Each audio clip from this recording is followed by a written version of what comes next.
Surfing pop-up technique. When to pop up. Hey, this is Jordy, founder of the Independent Surfer. Today we're going to be discussing the surfing pop-up technique, and not just that, but more so like the timing of the pop-up technique.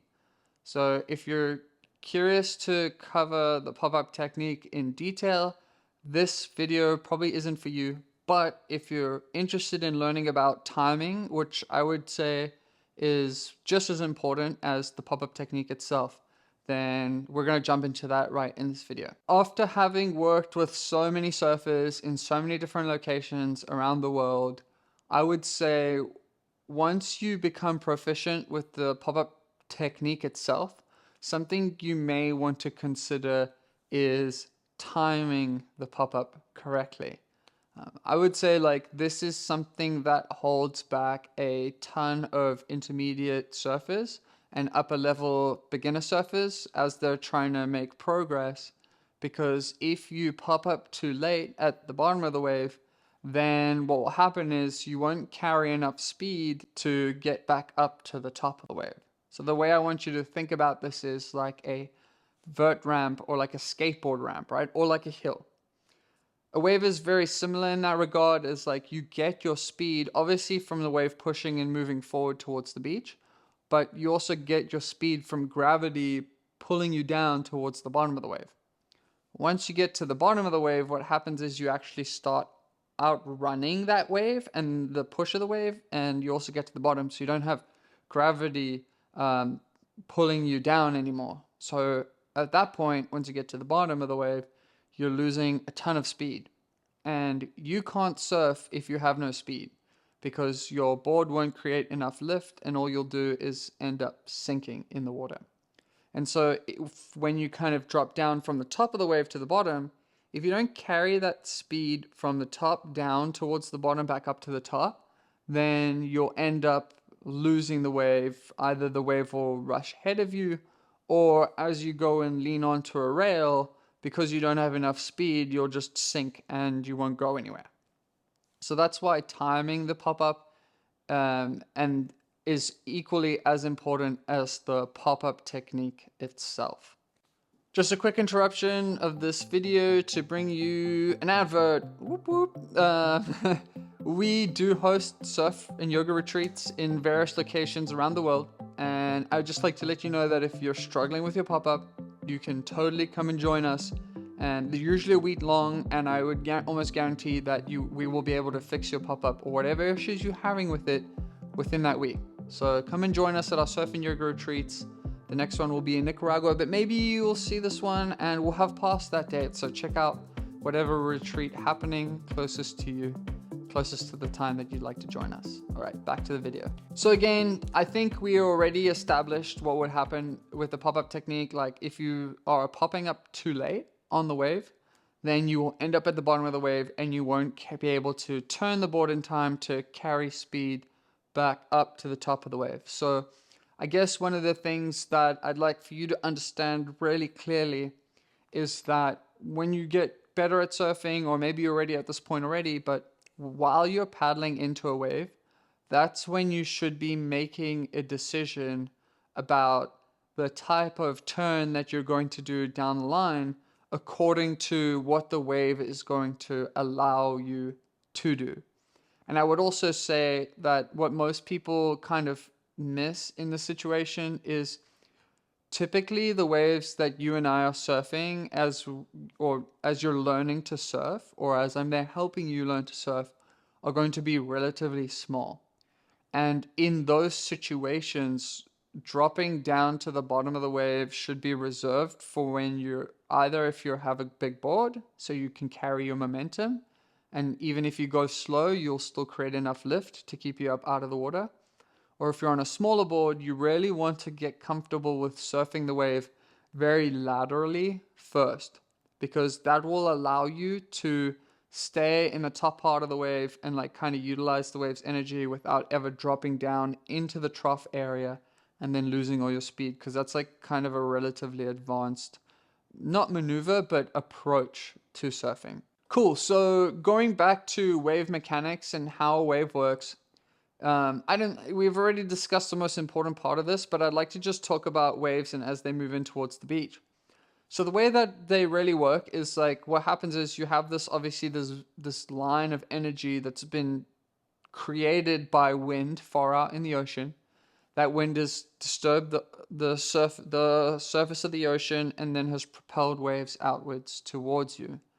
Now, as they get close to breaking, what happens is the bottom part of the wave experiences friction on the seabed, while the top part of the wave doesn't experience friction, or does, but like much less with the air than the bottom of the wave does in the seabed. And so as the wave is rolling closer and the depth underneath the wave gets shallower and shallower, the wave will increase in height because that energy can't, like, can't break the ground. It takes the path of least resistance and gets forced up. And as that wave's energy gets forced up, the bottom will experience more friction while the top experiences less friction. And I want you to picture this. Imagine you're in a car and you're coming to the stop street, and as you press on the brake, you kind of move forward in your seat like this.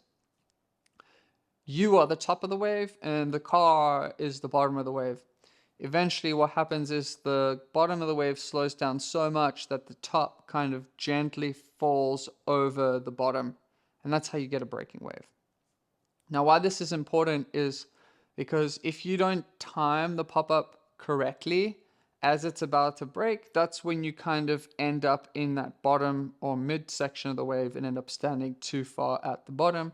And as we already discussed, that'll make it difficult for you to turn kind of down the line. So I guess, this is all well and dandy, but how does that help you? Well, I think just having an understanding of knowing when to pop up will help you kind of, fix this issue if this is something that's happening for you. So how do you do that? I'd say the first thing you want to consider when thinking about the timing of the pop-up is getting to the tipping point.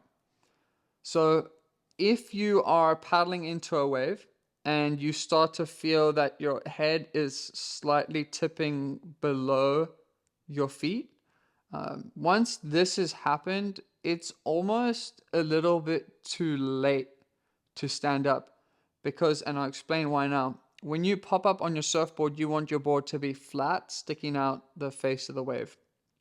And then when you stand up, you're going to apply a little bit of front foot pressure, and that's going to tip the nose of the board down. If you tip that nose of the board down before you stand up, you're going to be accelerating down towards the bottom of the wave, and then you're only going to stand up midway or at the bottom. So we really want to be before that tipping point. So if you're noticing that tipping point and then standing up, it's a little too late. Unless obviously, you're a pro and you are dropping into a mad bomb at pipe and you're like kind of standing up right under the lip. Like if you're surfing small waves, beach breaks or whatever, and you want to be up really early, you want to get up before that tipping point. The next thing you would pay attention to is your paddle strokes. So what will happen as you're paddling into a wave is you'll be paddling, and then at some point, because the wave starts to take over, your paddle strokes will become really light. And it's at that point that as your paddle strokes become really light that you can be like, okay, it's time to stand up because the wave has taken over and my paddle strokes aren't doing anything for me anymore. Now, obviously, take this with a grain of salt. Like, not every wave is going to break the same. So in some cases, especially if the wave is kind of moundy and super fat or flat, you may have to apply a few extra paddle strokes. Versus if the wave's a little steeper and you're closer to the breaking part of the wave, then you might be able to stand up a little sooner. So again, and then the timing will be different too. Like if you go surf waves that are really pitchy or break really quickly and steep, that window that you have from catching the wave to standing up is very short. Versus if there are gentle rolling waves, then you have a lot of time to paddle into a wave and stand up. So it's important to take this with a grain of salt.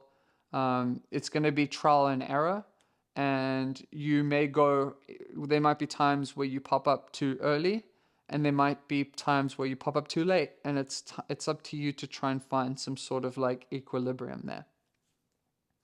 The last thing I would say in terms of the pop-up and timing is that try and pay attention to how things sound as you're paddling into a wave. So obviously, while you paddle in, there's going to be a certain sound. And then as you start to gain a bit more momentum, maybe the swishing sound of your rails might increase as you get more speed. And so kind of combining all these factors of the tipping point, that momentum with your arms, and then paying attention to how the rails of the water sound will help you determine when the right time to stand up is. Don't worry if you're standing up too late. It's harder to decipher whether or not you're standing up too late because you'll still be able to catch the wave. You just might not be able to turn down the line. Versus if you stand up too early, it would be pretty obvious. But don't be discouraged, because if you're the person that stands up too late and you try and make an adjustment and stand up a little earlier, there might be some times as you're making that adjustment where you do then stand up too early.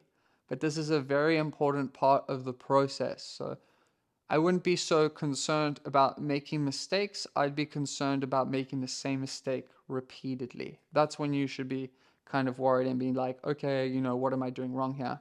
But if you make a mistake once or twice, don't worry about it too much. Just go and get the next wave and try and work on or decipher why you made that mistake, and then apply it to the next wave. And every wave is different. Some waves are going to be easy to paddle into. Some waves are going to be hard to paddle into. At the end of the day, you have to take each wave for what it is. Try not to be too try not to make a rule in surfing, or too many rules, because surfing is very fluid. Like I said, some waves you'll have to paddle more. Other waves you can stand up really early, almost before you even catch the wave, depending on how close it is to breaking.